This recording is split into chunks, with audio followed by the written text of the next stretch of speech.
Hello and welcome back to my channel the learners village. आज के video में हम डिस्कस करेंगे कंजप्शन फंक्शन या फिर propensity to consume. Consumption function में हम डिस्कस करेंगे इसका शेड्यूल एंड डायग्राम और इसके क्या इंपॉर्टेंट फीचर्स हैं। क्वेश्चन आपसे पूछा जा सकता है कि what is mean bye consumption function, explain with the help of schedule and diagram. इसके बाद हम प्रोपेंसिटी टू कंज्यूम के जो टाइप होते हैं, दो टाइप नेक्स्ट वीडियो में कंप्लीट करेंगे और इससे पहले हम कंप्लीट कर चुके हैं aggregate supply. So let's start. So consumption function क्या है? Consumption function refers to that functional relationship between consumption and national income.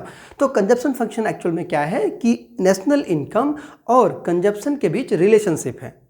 क्या है रिलेशनशिप? अगर हम इंडिविजुअल लेवल पे देखें तो हम जो है कंजप्शन हमारा कैसे चेंज होता है, कैसे इंक्रीज होता है या कब डिक्रीज होता है, इसका जो नेचर है वो कैसे कैसे चेंज होता है, एक्चुअल में कंजप्शन फंक्शन वो है। तो यहाँ पे हम पूरी इकोनॉमी के बारे में पढ़ रहे हैं। तो यहाँ हम पढ़ रहे हैं क्या है consumption function. Consumption function national income के साथ साथ कंजप्शन में कैसे कैसे चेंज होता है उसका जो नेचर है उसको हम कंजप्शन फंक्शन कहेंगे, या कंजप्शन और इनकम के बीच में जो रिलेशन है, जो फंक्शनल रिलेशन है, उसको हम कंजप्शन फंक्शन कहते हैं। ठीक है, तो यहाँ पे पूरी तरह से कंजप्शन इनकम पे डिपेंडेंट नहीं है। इससे पहले जैसे कि हम ऑटोनोमस कंजप्शन का कॉन्सेप्ट पढ़ चुके हैं।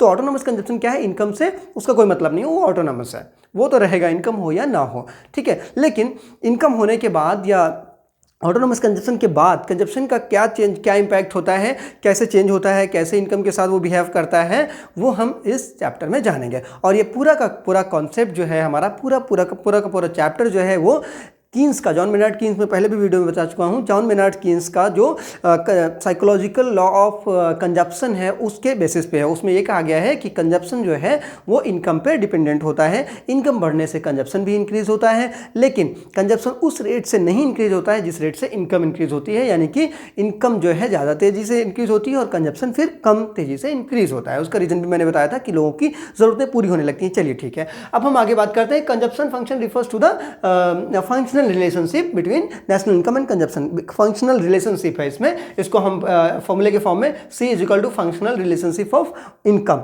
ठीक है, consumption is the functional relationship of income where C is consumption, Y is national income and F is functional relation. ठीक है, ऐसे ही आपको लिखना है जब आप इसका आंसर राइटिंग करेंगे। ऑलराइट, नेक्स्ट क्या है, हम शेड्यूल देखते हैं। कंजप्शन शेड्यूल आप ऊपर लिखना, तब कंजप्शन शेड्यूल बनाना। इनकम में हमारी वही चीजें हैं, 0, 100, 200, 300, 400, 500 एंड 600। ठीक है, अब यहाँ पे देखिए कंजप्शन हमने क्या लिखा 40। इसमें भी आपको लर्न करने की जरूरत नहीं है, ये शेड्यूल एक ही शेड्यूल हम यूज़ कर रहे हैं क्योंकि आपको शेड्यूल से रिलेटेड एक ही क्वेश्चन आएगा और उसी को बनाना है। आपका शेड्यूल रटा होना चाहिए, कोई चेंजेस या अपनी तरीके से उसमें नहीं करना है, आपको एक रटा हुआ होना चाहिए और सही होना चाहिए। ठीक है, तो कंजप्शन यहाँ पे 40, 120, 200 इस तरह से इसमें 80+ होता जा रहा है। यानी कि आप केवल 40 याद कर रखो और 40 में 80+ करते जाओगे, आपका ये शेड्यूल तैयार हो जाएगा। कुछ इसमें डिफिकल्ट नहीं है, बहुत ईजी है, आराम से आप इसे कर सकते हैं। ठीक है, नेक्स्ट हम बात करते हैं। नेक्स्ट है कंजप्शन कर्व। कंजप्शन कर्व बनाने के लिए हम क्या करेंगे? कंजप्शन कर्व बनाने के लिए सबसे पहले हम x और y ड्रॉ करते हैं। वी नो वेरी वेल, यहाँ पे ये x हो गया और ये ओरिजिन हो गया। हो सकता है ये जो लाइट का सर्किल आ रहा हो यहाँ पे, तो आप इसको समझ लेना थोड़ा सा एडजस्ट करके। और ये y हो गया, x और y, ये x हमेशा यहाँ पे रहेगा और y हमेशा वहाँ पे। x पे हम इनकम लिखेंगे, ये जरूर लिखना आपको कि यहाँ पे x पे क्या है और y पे हम कंजप्शन लिखेंगे, चूंकि हम कंजप्शन को शो करने वाले हैं। ठीक है, ये हमने कंजप्शन C लिख दिया और इनकम y लिख दिया। ऑलराइट, अब हम देखेंगे कि यहाँ पे कंजप्शन फंक्शन हमारा कैसे बनेगा। सबसे पहले हम एक रेफरेंस लाइन यानी कि 45 डिग्री लाइन, इससे पहले की वीडियो में जो हमने बताया था आपको, वो यहाँ पे ड्रॉ करेंगे। ये एक्चुअल में कंपैरेटिव एनालिसिस हमको अवेल कराती है। ये इनकम भी होती है, जैसा कि मैं लास्ट वीडियो में आपको बता चुका हूँ कि ये AS है, AS या इनकम है, ये है इनकम। ठीक है, इनकम के रिलेशन में ही हमको कंजप्शन पढ़ना है। हमने पढ़ा है ना, C is the functional relation, consumption function is the functional relationship between income and consumption. तो यहाँ पे देखिए इनकम ये हो गई। इनकम क्या कहती है? When income is 0। इस तरफ इनकम इस तरफ लाइन पे चलेंगे, x पे राइट हैंड चलेंगे तो इसका मतलब होगा कि इनकम इंक्रीज हो रही है, और इस तरफ ऊपर अगर हम चलेंगे तो इसका मतलब होगा कंजप्शन इंक्रीज हो रहा है। तो यहाँ पे देखिए, यहाँ पे क्या है कि इनकम 0 है। इनकम 0 होने पर कंजप्शन 0 होगा क्या? हम पढ़ चुके हैं, नहीं होगा। क्यों? Because of autonomous consumption. जीने के लिए इंसान कंजप्शन जरूर करेगा, ठीक है। तो जीरो नहीं होगा, यानी कि जो हमारा कंजप्शन कर्व होगा जो यहाँ से ओरिजिनेट ना होकर के ऊपर कहीं से ओरिजिनेट होगा। देखिए यहाँ पे कितना है, when income is zero consumption is 40, ठीक है। यही ऑटोनॉमस कंजप्शन है। तो 40 का मतलब जब इनकम जीरो है तो कंजप्शन थोड़ा ऊपर से डिराइव होगा, यानी कि इसका डेरिवेशन पॉइंट क्या होगा, इसका डेरिवेशन पॉइंट यहाँ कहीं ऊपर होगा। तो हमने मान लिया, इसका कोई सर्टेन नहीं है, आप यहाँ से कर सकते हो, यहाँ से कर सकते हो, थोड़ा ऊपर से कर सकते हो।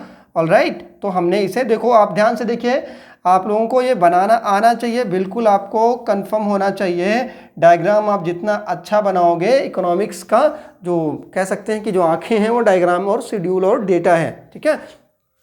तो ये आपको ऐसे आपको यहाँ पे कंजप्शन कर्व बना देना है, ठीक है। तो ये आपका कंजप्शन कर्व हो गया और कंजप्शन फंक्शन हो गया। यहाँ पे इसको हम वैसे तो एक्सप्लेन करेंगे पॉइंट बाय पॉइंट, लेकिन आप उसको यहाँ पे इस पॉइंट को हम कहते हैं ब्रेक इवन पॉइंट, ठीक है। इसको हम कहेंगे ब्रेक इवन, ठीक है, ब्रेक इवन पॉइंट। ये ब्रेक इवन पॉइंट हो गया। यहां पे आप देखते हैं consumption is equal to Y, C is equal to Y, ये दोनों बराबर है ना, दोनों इंटरसेक्ट हो रहे हैं, इसका मतलब दोनों बराबर हैं। तो ये एक सिचुएशन होती है जहां पे consumption is equal to income, ये कहलाता है ब्रेक इवन पॉइंट। एक और सिचुएशन ये शो करता है कि यहाँ पे सेविंग जीरो होती है। क्यों? क्योंकि इनकम पूरी कंज्यूम कर ली गई है, तो सेविंग ऑब्वियसली जीरो होगी। ये सुनो, तो इसकी दो सिचुएशन होती हैं, एक तो C is equal to Y, C is equal to Y, और दूसरी S इज इक्वल टू यानी कि saving is equal to zero. ये दो कंडीशन होती हैं ब्रेक इवन पॉइंट की, याद रखना, ये आपको न्यूमेरिकल में बहुत हेल्प करेगा, हम न्यूमेरिकल जब आगे सॉल्व करेंगे, ठीक है। तो यहाँ पे देखिए C इंपॉर्टेंट चीज़ है, इसमें हम इसी से डिस्कस कर लेते हैं। Starting point of consumption curve, यानी कि कंजप्शन कर्व यहाँ से ड्राइव नहीं हुआ बल्कि ऊपर से हुआ है, ध्यान रखना, जीरो कंजप्शन नहीं हो सकता है। एक बार फिर से आपको वही चीज़ यहाँ पे आपको एक्सप्लेन कर देना है, क्यों नहीं हो सकता वो भी लिख दीजिए आप, ठीक है। Next is slope of consumption curve कैसा है, अपवर्ड है, डाउनवर्ड नहीं है। जैसे जैसे अपवर्ड का मतलब ये इनकम बढ़ने के साथ कंजप्शन भी इंक्रीज होगा, कंजप्शन भी इंक्रीज होगा, लेकिन उसी डायरेक्शन में नहीं बढ़ रहा है कि यहां से स्टार्ट हो और इस तरह से पैरेलल जाए, इनकम के रेशियो में नहीं जा रहा है, ओके। नेक्स्ट क्या है, income is less than consumption. Income is less than consumption, income consumption से लेस कहां तक है, इनकम ऐसे बढ़ रही है, सपोज ऐसे ये इनकम इंक्रीज हो रही है, ठीक है। अब यहां तक ब्रेक इवेंट से पहले के पॉइंट तक, यहां तक जो है, यहां तक अगर हम इसको ऐसे ज्वाइंट कर दें तो यानी कि इनकम लेवल जो यहाँ पे है y1, यहाँ तक इनकम कंजप्शन से पहले, इस पॉइंट से ब्रेक इवन पॉइंट से पहले तक इनकम कंजप्शन से भी कम है, ठीक है। तो ये वाला पॉइंट को शो किया जा रहा है कि income is less than consumption. तो ये वो सिचुएशन हो गई। नेक्स्ट क्या है, ब्रेक इवन पॉइंट, जिसकी हम बात कर रहे थे। यहाँ पे क्या होता है, कंजप्शन जो है पूरी की पूरी इनकम कंज्यूम कर ली जाती है, सेविंग जीरो होती है, y is equal to C and s is equal to zero होगा। ये कहलाता है ब्रेक इवन पॉइंट। इसको ध्यान रखना, 1 मार्क्स में पूछा जाता है, what is mean by break even point, ठीक है। आपको न्यूमेरिकल में भी ये हेल्प करेगा, क्योंकि जब वो क्वेश्चन पूछते हैं ना तो ब्रेक इवन पॉइंट लिखते हैं, वो सिचुएशन नहीं लिखते हैं, ठीक है। Next is income is more than consumption. Income is more than consumption यानी कि इस पॉइंट के बाद, इसको हमने सपोज ई मान लिया है इस पॉइंट को, तो इनकम ई पॉइंट के बाद क्या है, इनकम देखो ऊपर चली गई ना, ये पोर्शन ये ऊपर चला गया है, ये यहाँ पे ऊपर चला गया और सी नीचे हो गया। यहाँ पे सी ऊपर था, यहाँ पे इनकम नीचे थी, यहाँ पे इनकम ऊपर है। तो ये सिचुएशन को बताया जा रहा है कि income is more than consumption, okay. तो आई होप कि चीज़ें आपको बहुत आसानी से क्लियर हुई होंगी। बहुत सिंपल है, कोई इसमें डिफिकल्ट नहीं है। आप आराम से शेड्यूल याद कर लीजिए, मीनिंग समझ लीजिए और इसको डायग्राम आप बनाने की प्रैक्टिस कीजिए, ठीक है। एक और चीज़ है कंजप्शन एंड कंजप्शनल फंक्शन।